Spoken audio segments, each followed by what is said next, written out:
Good morning! It's day 3. Chicken! Today will be very chill. Kasi, Ay, sorry. okay lang. Nasa lawag na kami ngayon. So, ang ganap lang namin later ay lawag tour lang. Kaya kahit after lunch na siguro kami magsa-start ng tour. Waiting kami ng breakfast. Naimbag na umaga. Tama ba yung baka sabi ko? Naimbag na bigat. Oo, naimbag na bigat. Naimbag nga bigat.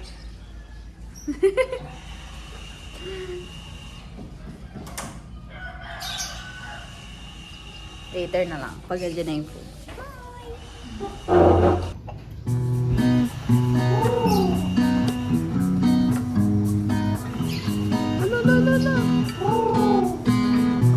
Hi mga chickens. Alam niyo ba favorite kayo ni Bunny?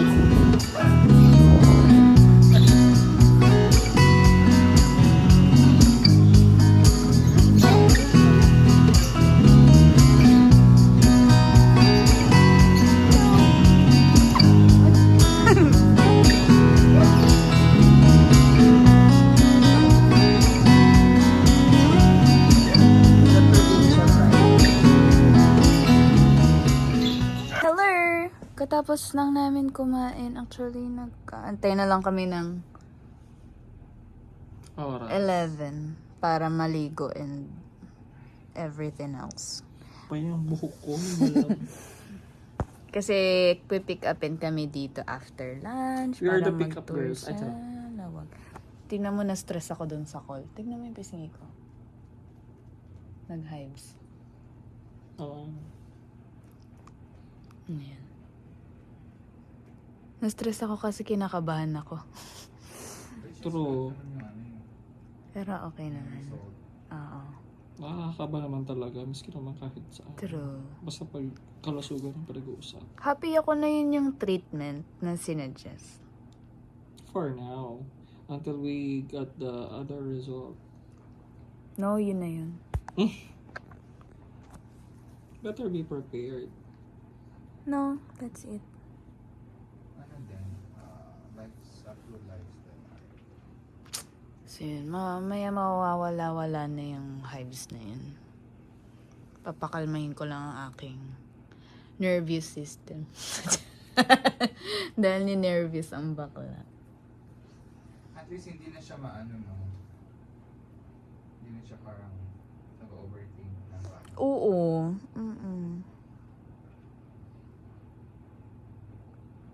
Si Lolit nga kinakabahan, di ba? Backstory. Andito kami sa Lawag and ang aking inang mother ay may check-up sa kanyang hema doctor para basahin ang results ng kanyang biopsy and other lab tests. Kasi her RBC is mababa. Hindi naman super low, but it's lower than normal. And now, kinonfirm ng doctor na common siya sa mga people at this age. So, yun. His! At this. At this. Ano ko his? Bakit Kasi ako ang his? age niya, ang age niya ay ano na, senior. So, above 60 na si Lulit. Si Miss... So, yun. I'm happy with the suggested treatment. Hoping for more better results. Yes. Umakit yung ano ko, hives Hoping ko. and praying. Yes. Pag-pray natin yan sa lahat ng simbahang madadaan. Ano lang yan? Fear over...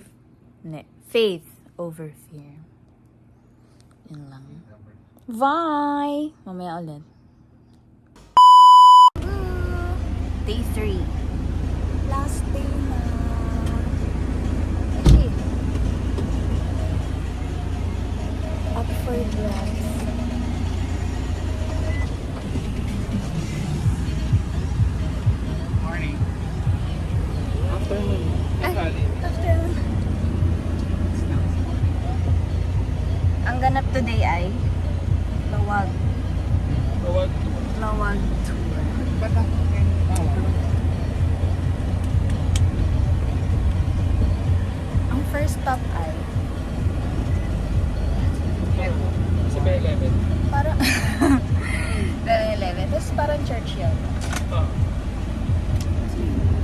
See you later. Bye-bye.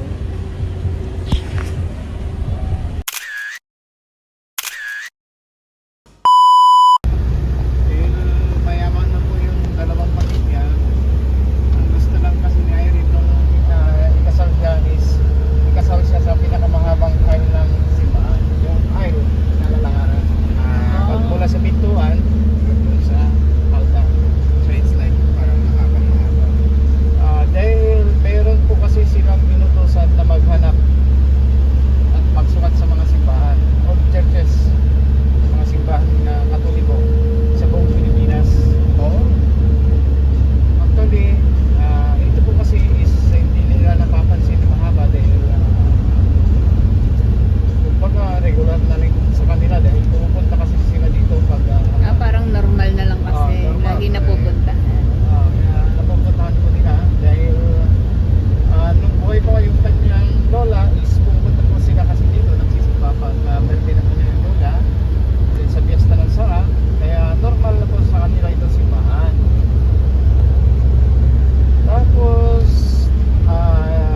yun po, dumating na po yung kumbaga dumating na po yung sa kanila yung inutusan na maghanap sa buong Pilipinas yung simbahan. At parang meron na daw silang na-decide na simbahan. Hindi ko lang alam kung ano simbahan yun. Pero sabi po kasi yung inutusan nila na maghanap, meron pa pala tayong hindi nasusukat na simbahan. Is yun sa inyo po. Yun nasa Sara.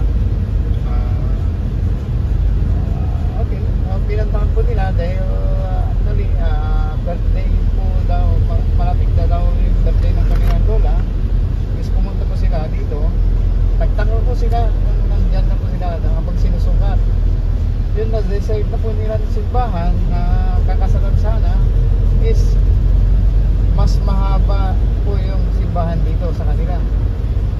Yung kanyang aisle. Kaya sabi po nila, saan tayo naghanap? Dito lang pala. Sa Ilocos.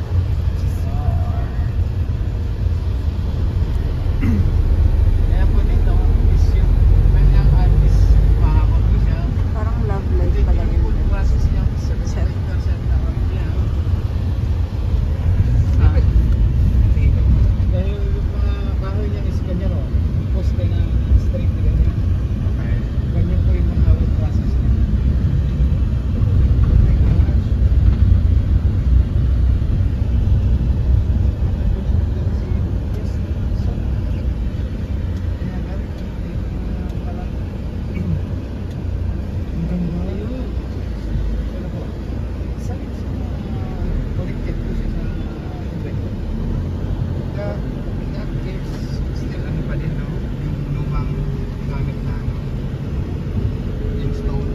May bell tower naman. Ito po kasi linagyan lang ng yan, concrete na semento dahil nung nag-earthquake po medyo nasira na. Pasok tayo ng church.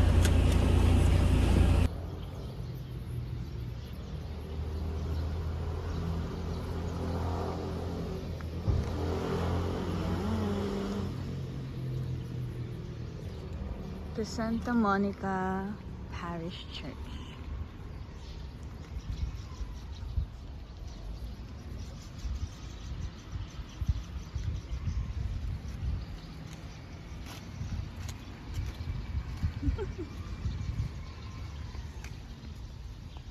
Mga friend kong super busy capturing the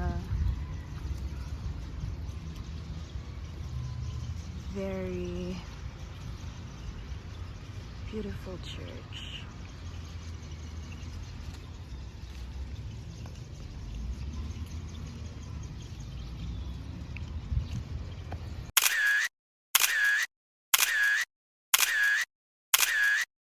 Hello! Andito na kami sa second stop. This is the second church. St. William Cathedral.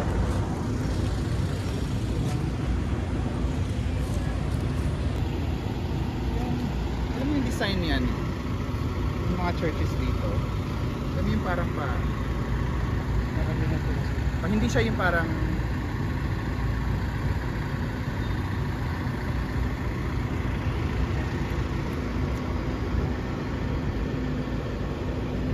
Alam mo yung pagdating natin sa may yeah. power source. Okay. Yung ganyang structure.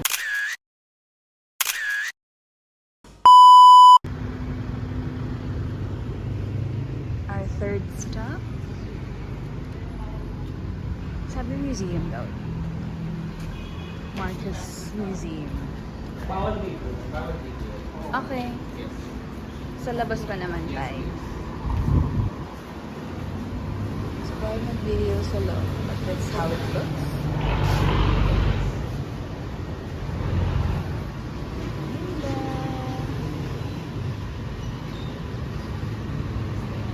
After nito, punta tayo sa paggawaan ng empanada.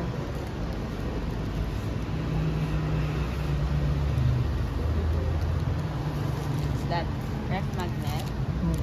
It's cute.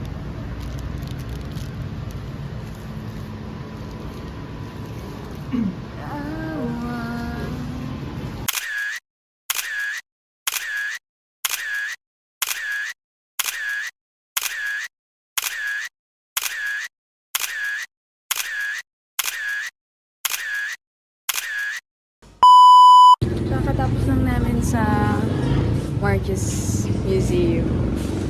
Nahanap namin yung paggawaan ng empanada. Wala ba doon sa dulo?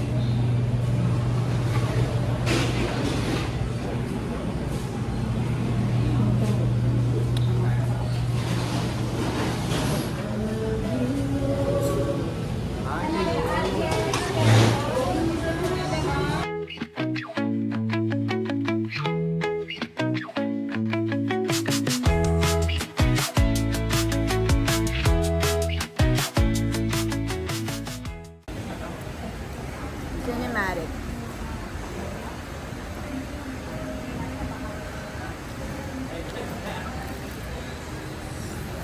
Ginagala mo talagang kumain mga para matapos ako kaagad eh. Yeah. Grabe may pagkaan. Kahit sabay lang niluto ulit yan.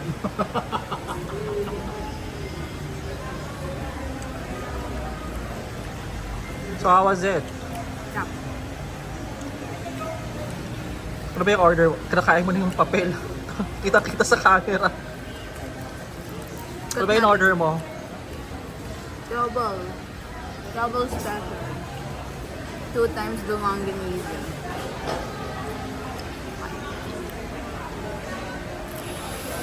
Ang net? Gusto ko siya. Parang breakfast. Kasi yung egg nung akin. Parang Maraming. yung isa is, ano na, no? Parang siyang burrito na lokal. Hmm. May suka yan. Okay na ba? Okay. Che! Hello. Kakatapos lang namin kumain ng empanada. Ngayon ay nasa Poway Church na kami. Akala ko yung empanada na yung nagmamantika, pati ako na pala. Ay, grabe ang ganda. So pretty.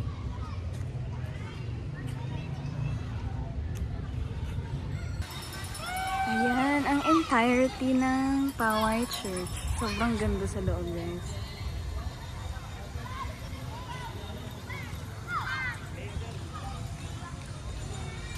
After nito, hindi ko alam saan kami pupunta.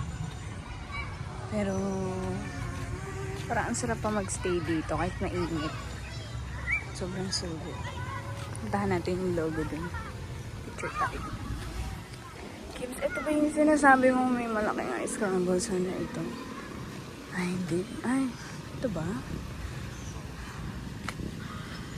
Ice cream, snow cone. Halo. Ice cream yellow. Ay, parang hindi.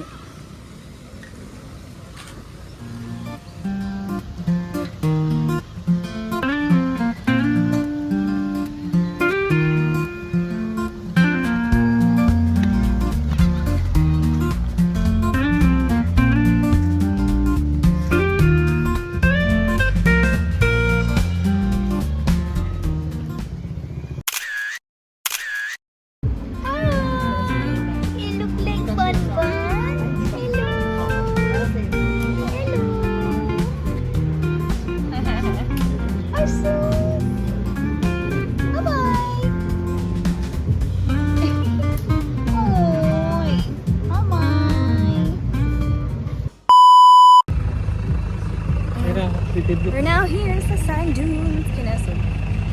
May video siya. Ito pa. Ang ganda naman. Aming sasakyan for today. Excited ka, Besh? Carry, let's go. Okay. Labahan na kami gagawin. Oh my god.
Shit, di ko nakuha. Wala kayo.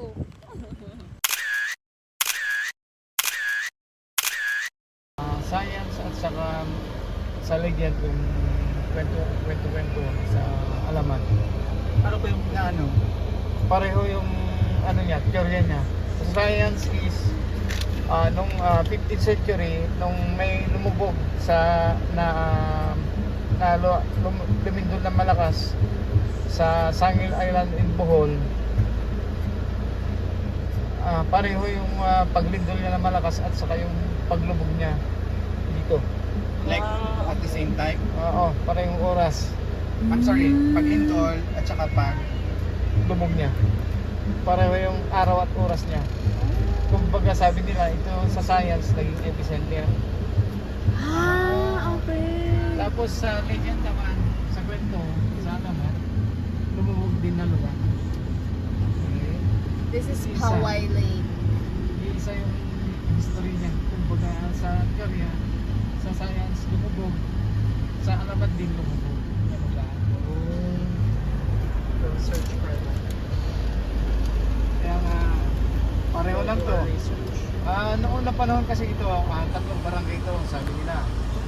Sa unang, sa mapa ng mga Kastila, noong unang panahon, is yung Paway. Okay. Itong pangalan niya to.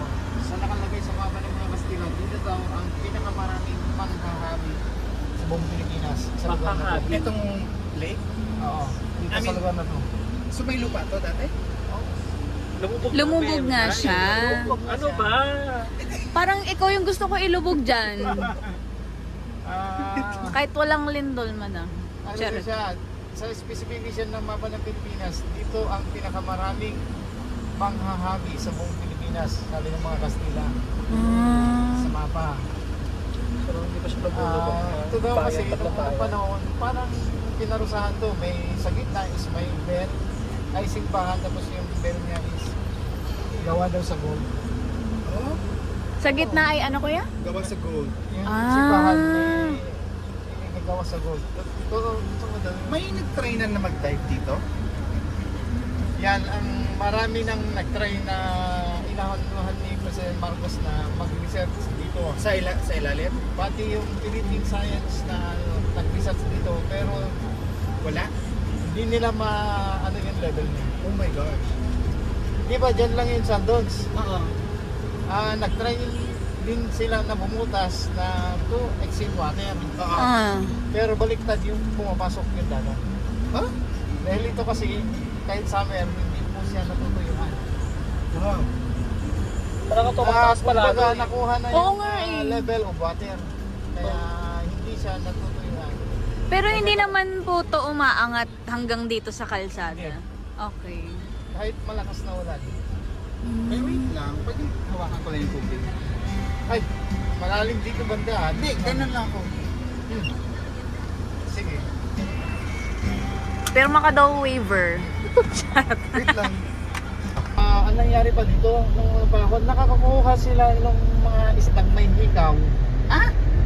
Oo, May hikaw? oo. Parang yun daw yung mga tao na. Oh my God. Wala. Oo, totoo daw. Kaya nga, ang nangyari pa, yung mga nakakakuha ng gano'n, tapos tinatanggal yung hikaw, Pinabalik. pagbalik sa bahay, meron na silang yung mga ano nila sa bahay nagkakasakit. May sumpa. Tapos parang sumpa, tapos yung inaano sa albularyo, sabi ng albularyo, balik mo yung kinuha mo sa isda. Binabalik daw, gumagaling ka agad. Pag binalik dito, itapon lang. Okay. Yun ang history niya dito.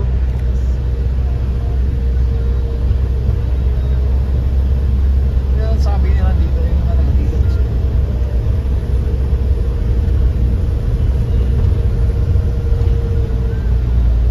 Kwentong ano Hindi, totoong kwento naman.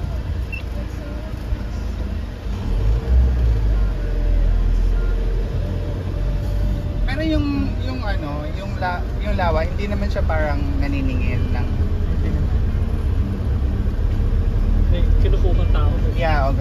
Wala naman. Ah, Actually, yan is inanuhan na ng mga isda ng provincial government. Pwede mamingwit yan libre. Kaya yan ang mga seedlings na isda. Maraming makukuha. Pero nagtaka ulit sila. Alam niyo yung tilapia? yes. Opo. Di ba parang maritim siya? Itim, yes. Ah, ah. Ang nakukuha nila ngayon is parang naging koy. May orange. May kulay sa orange, puti. Nag-iba. Yung kulay. Pag tilapia yung itsura ha. Oo, pero tilapia pa rin. Pero yung kulay, parang Chinese koy na. May orange, may Hybrid puti. na. Nag-hybrid nga. Yung pa nagtaka sa dito. Oh, okay. Naging axi. Oo. Kaya nga, nagtataka sila. Dahil marami pa rin kababalaghan na Ano yan, parang pinag-aaralan ng, ano ba yan? Bureau of Fisheries, some kind of... Hindi naman po, sir. Basta linagyan lang kasi para mapakinabangan yung lake. Linagyan nila ng mga seedlings na isda, tilapia. Pero hindi naman pinagbabawalan na mangisda or... Hindi naman. Hanggang Libre ngayon. nga. Oo, libre nga. Libre nga, pwede kang mawingwit yan. Wag ibalik lang yung hikaw. Pero yung mga hikaw-hikaw na nawala na sa matagal ng panahon. Okay. Pero ngayon ulit, yun nga, sabi ko ngayon, tilapia. Kaya nagtaka sila ulit. Iba na yung itsura. Ah, Nagkaroon ng kulay. kinain doon nila yung hikaw, tapos naging gold sila. Oo, yung Chinese ko, yung kulay nila. Oh. Yan ang ano ulit na kababalaghan na nagawa niya ulit yan. Si... Colorful yung naging ano ng outcome ng tilapia. Kaya nagtaka sila. Mm. Meron din pinakita ulit na ano, nagpapatunay na may kababalaghan talaga na nangyari. Tama. So that's the alamat ng ilog ng Paway. Yung lake ng Paway dyan. Lake Paway.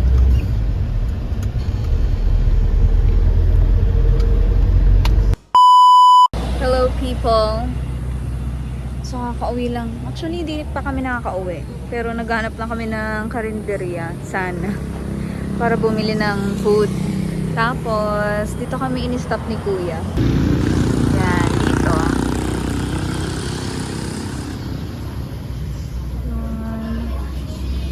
Ganda.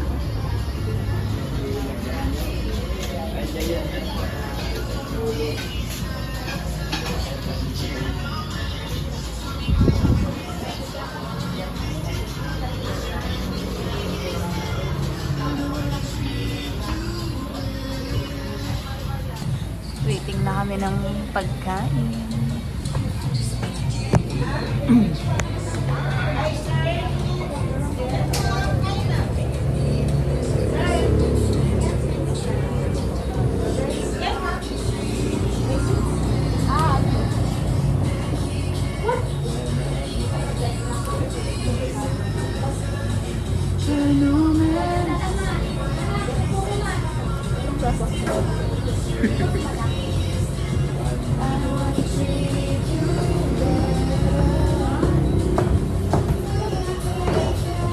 Ayan. So far, no? Ito yung, anong pinaka-favorite mo na pinuntahan?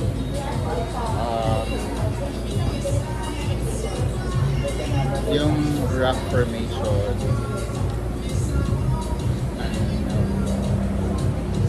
Ano yung hapon? Ito, yung sand dunes. Yes. Ikaw, Beg. Anong favorite mo? O yun, wait lang. Walang ayos-ayos. Siyempre yung sandals, yung pinakahuli. Masaya. Madumi nga lang. Makalat. Sana pa ba? Pera pa ba? Ayun buha. Ako windmills. Ah, yes, sorry. Sobrang...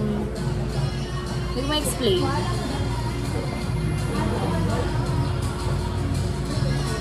Hindi ko alam kung na-feel nyo. Parang ang bigat dun sa Malacan. Yung parang ano, yung sinabi ko sa'yo, yung cell nung may parang ilaw na ano. Yung may... Malacanang Malacanang hindi yung Marcos. mansion. Ay, mansion. PCU. Ah, okay. So, recap to. Naka-conscious ako. Nakatingin sa camera. Sumilip. Paano mabigat? Iba lang yung guide. Ah, okay. Baka kasi ano, parang madilim na.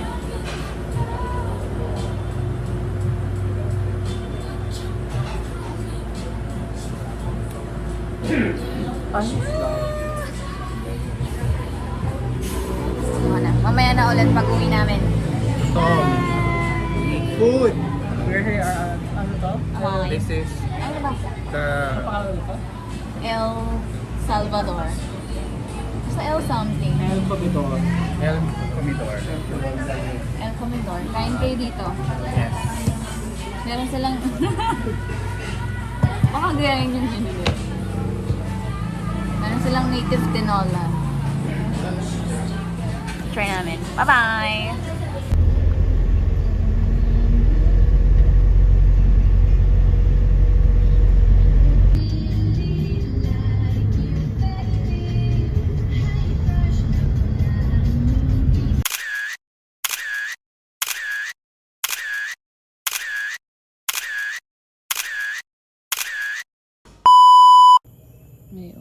Yes, we ordered stuffed pusit. This is the regular chop suey. The native chicken soup. Tinola? Tinola, sorry. And dinakdakan. Native chicken tinola. And The native. dessert. Ay! Ah, yes. Taray! Let's go. Kain! Okay, it's 4 o'clock na. Good morning, everybody!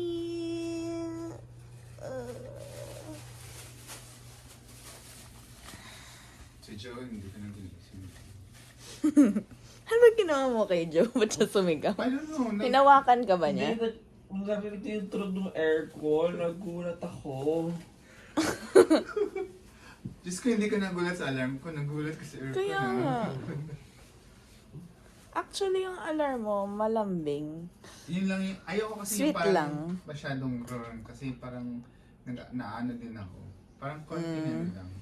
Kasi may parang the night before, may condition na ako na Babangon ka. your body should wake up that time. Pero kailangan mo lang hey, wake up na. Parang gano'n. Yung sa akin yung pang emergency alert yun. Oo, kasi parang,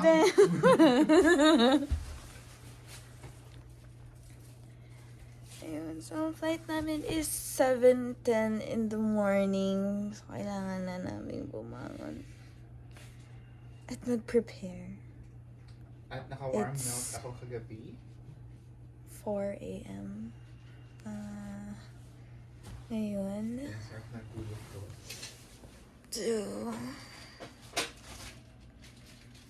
I should drink. Idlip muna ako 5 minutes. Joke lang.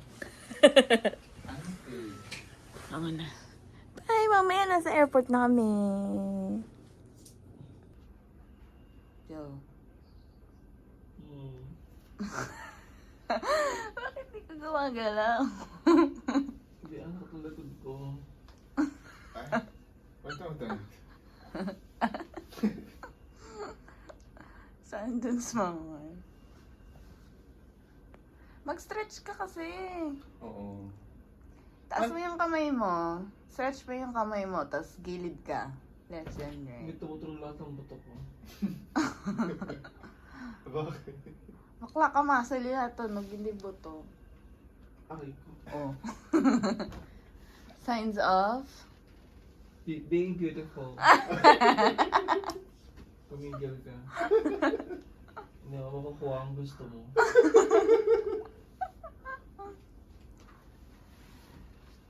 Hello everyone! Pupunta na kami ng airport. Pwede ko siyang tawagan. Yun lang. Update lang. See you later. We're here. We're here. Vincent. Airport na. Hello. Kapag... Ano ba? Ano tawag? Check-in. Nakapag-check-in na kami. Nantay na lang namin si Madam. Sinilipata yung empanada. Ang dami ang senda lang empanada. Parang isang... Basta di ko ma-explain. Ayan. It's 10. 10 ang Sobrang ka. 10 plus 1. May libre. I made it! Yun na, mamaya mag-board na kami. Bye! Guys, pauwi na kami! Go!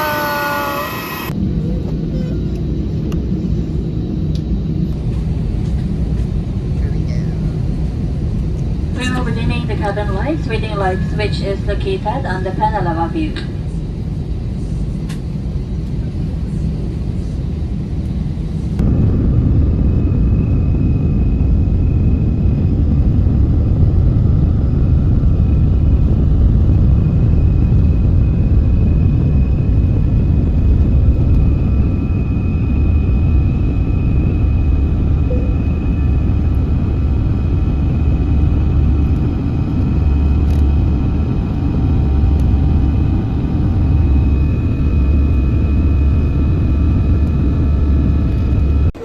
Uy, jump!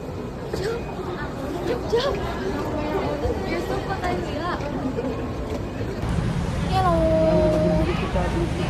Nakarating na ang mga balik. Pauwi na. Wala lang kami ng Grab. Ayun ka dyan, patapagin na daw? Naabutan ko pa yung nanay ko. Uwi kasi siyang late. Pinsan ko.